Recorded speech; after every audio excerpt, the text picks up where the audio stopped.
Eto mga tol, ang Amerika daw at Pilipinas ay nananawagan sa China na sumunod sa International Maritime Law. Meaning mga tol kasi hindi sumusunod ang China. Kaya nga nananawagan, 'di ba? Ang Pilipinas at Amerika na sumunod naman sana no ang China sa maritime o sa International Maritime Law. Hindi na nga nila kinikilala UNCLOS kahit na nakapirma sila doon eh. Biruin mo mga tol, 1982 UNCLOS. Nakapirma sila doon. Pero tignan mo, meron tayong 200 nautical miles defined by UNCLOS. Sinusunod ba nila? Kinikilala ba nila? Hindi. Kung kinikilala nila yan, wala sana sila rito ngayon. Wala sana mga tension ngayon dyan. Wala sana mga sigalot.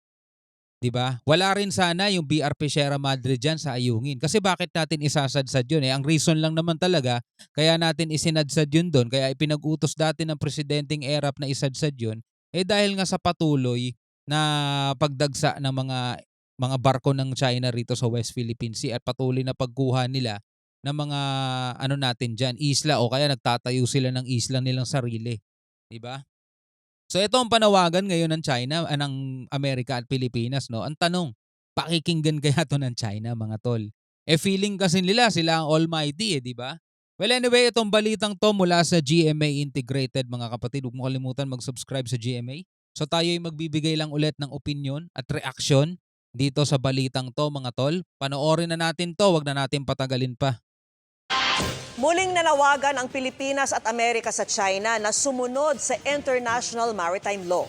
Hiling nila sa China sa isang joint statement, iayon ng China ang mga pag-angkin nito sa ilang teritoryo sa South China Sea. Oo nga, kaysa magbanta kayo ng magbanta, kaysa magbabala kayo ng magbabala, China, 'di ba? May nalalaman pa silang may hangganan ng pasensya namin, 'di ba? Kapag sumobra na sa red line itong ginagawa ng Amerika at US, handa kaming gumawa ng aksyon na hindi kakayanin ng Pilipinas, 'di ba? Kaysa magbabala kayo ng magbabala ng ganyan, umayon naman kayo sa nakasaad sa international law, 'di ba? So, balikan natin. Iayon ng China ang mga pag-angkin nito sa ilang teritoryo sa South China Sea sa mga batas sa United Hmm. Nations Convention on the Law of the Sea o Hmm. UNCLOS. Nanawagan din ang dalawa ng respeto sa soberanya at nasasakupan ng Pilipinas, pagsunod sa 2016 arbitral ruling Hmm. at pagtigil sa agresibo at mapanganib na mga hakbang kabilang ang pakikialam sa freedom of navigation ng Pilipinas sa South China Sea. Sampal na naman 'to sa mukha nila mga tol, oh. Inisa-isa kung ano yung mga paglabag nila mga tol. Inisa-isa kung ano yung mga kamalian na ginagawa ng China. Kasi tulad nga nung sinabi natin mga tol sa mga nakaraang reaction video natin, hindi naman talaga magkakaroon sana ng sigalot dito sa West Philippine Sea kung nasa lugar lang sana itong bansang 'to 'no, itong China mga tol. Kung nasa lugar lang talaga sila. Eto ang problema eh, bukod sa ang dami na nga nilang nilabag, international law sa UNCLOS, 'di ba? Eh nag-aangas-angasan pa sila rito sa West Philippine Sea, nagsisiga-sigaan pa sila. Balikan natin yung mga sinabi mga tol. Soberanya at nasasakupan Ayan oh. o UNCLOS. Nanawagan din ang dalawa ng respeto Oh, respeto no sa Philippine sovereign rights and jurisdiction. Ano 'yon mga tol? Yung exclusive economic zone natin. May jurisdiction tayo diyan, may karapatan tayo diyan, sovereign rights kung tawagin mga tol. 'Di ba? Meron. Ang problema, hindi kinikilala ng China na meron tayong exclusive economic zone. Ang alam lang nila, meron tayong PH water, territorial sea yun, at nasa 12 nautical miles mga tol. Hindi sila pumapasok doon. Doon sa 12 nautical miles na yun kasi talagang PH territory na yun. Teritoryo na as in ng Pilipinas. No, pwede nang kumilos at gumawa ng hakbang ang Pilipinas kapag pumasok sila doon. Pero dito sa West Philippine Sea, dito sa up to 200 nautical miles mga tol, tila ba, sa base na rin sa mga aksyon nila mga tol, tila ba na hindi sila pumapayag no, na ang Pilipinas ay merong exclusive economic zone. Para sa book nila, para sa libro nila, hindi nag-e-exist yun. Kaya nangyayari ngayon yung mga ganitong mga bagay, di ba? Kasi kung sila naniniwala na ang Pilipinas ay merong exclusive economic zone, hindi sana sila ganyan, di ba? Hindi sana nila pinapalayas yung ibang mangingisda na nangingisda. Kasi nga exclusive economic zone eh. 'Di ba may karapatan tayong mangisda diyan, may karapatan tayong manghuli ng kung ano mang mga bagay na nandiya diyan. May karapatan tayong mag-drill ng langis kung saka-sakali mang meron. Meron, 'di ba? Ang West Philippine Sea daw ay mayaman sa mga natural gas. Ang problema, pinapayagan ba nila tayo mag-drill ng langis natin sa sarili nating tubig, katubigan? 'Di ba naaalala ninyo yung nagpaalam si Duterte dati kay Xi Jinping?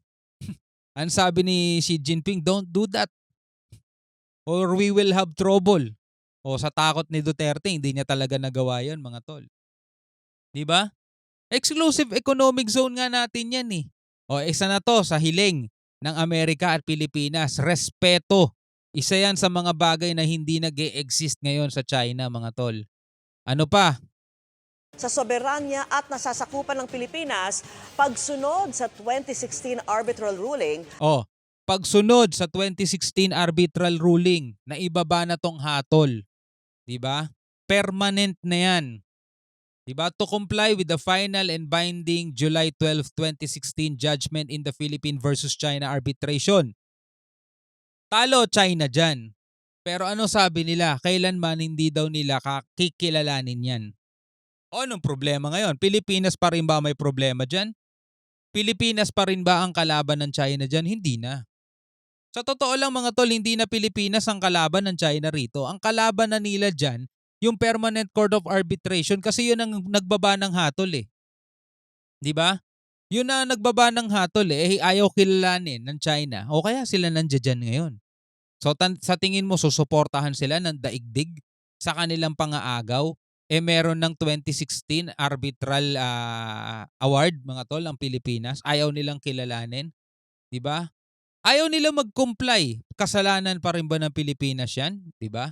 Isa pa 'yan sa mga problema nila. So tuloy ulit natin. at nasasakupan ng Pilipinas, pagsunod sa 2016 arbitral ruling at pagtigil sa agresibo at mapanganib na mga hakbang, kabilang ang pakikialam sa freedom of navigation ng Pilipinas sa South China Sea. 'Di ba? Yung pakikialam nila sa freedom of navigation ng Pilipinas dito sa kabuuan ng South China Sea, dahil meron talagang freedom of navigation diyan. May mga daan diyan na talagang dinadaanan din ng mga barko, at dito nga lang, 'wag na tayo lumabas doon sa ating exclusive economic zone. Dito na lang sa ating exclusive economic zone. Wala bang karapatan ng Pilipinas na maglayag? Freedom of navigation, freedom of navigation. Ang gusto ng China, mga tol, magpaalam pa tayo sa kanila. Yun ang malala, 'di ba?